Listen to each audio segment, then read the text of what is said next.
Karnameya Partiya Dad û Geşepêdanê herî gelek ji aliyê nêzîkbûna çareseriya pirsgirêka Kurd ve dihate mereqkirin. Di karnamê de tê amajekirin ku dê pêvajoya çareseriyê berdewam be û li gel vê yekê dê şerê li hember PKK jî bidome. Çavderên siyasî amaje dikin ku ev perspektîv di çareseriyê de nerêbazeke guncav e. Bi dev dibêje lê bi dil nayê gotinê û îcratinê. Hikûmeta ana di pêşin de jî li ser ve her tiştana disekine. Ama bi dev disekine. Yani icraat çêkinin tineyî. 12-13 sale ew partî li ser iktidarê yê di hikûmetê her tiştî destê wî de bi serê xwe hikûmet de.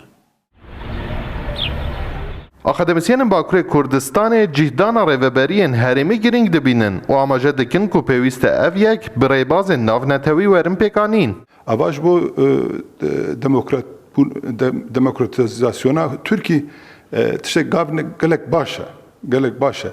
Lep çi rengî wê vana bê serkeftin ewa ne zelale.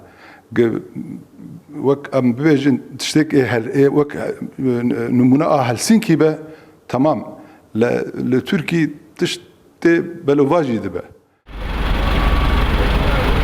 Karnameya ku ji aliyê Serokwezîr Ahmed Davutoğlu ve hatî îşkerekirin de tê amajekirin ku dê maf û azadiyên mirovan jî werin berfirehkirin.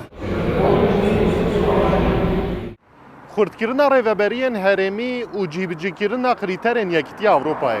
Çavderên siyasî van xalan giring dibînin. Lê amaje dikin ku tişta giring ew e ku ev mijar li ser rûpelan nemînin di pratîkê de jî xwe bidin nîşandan. Mayrûksel, Rûdaw, Amed.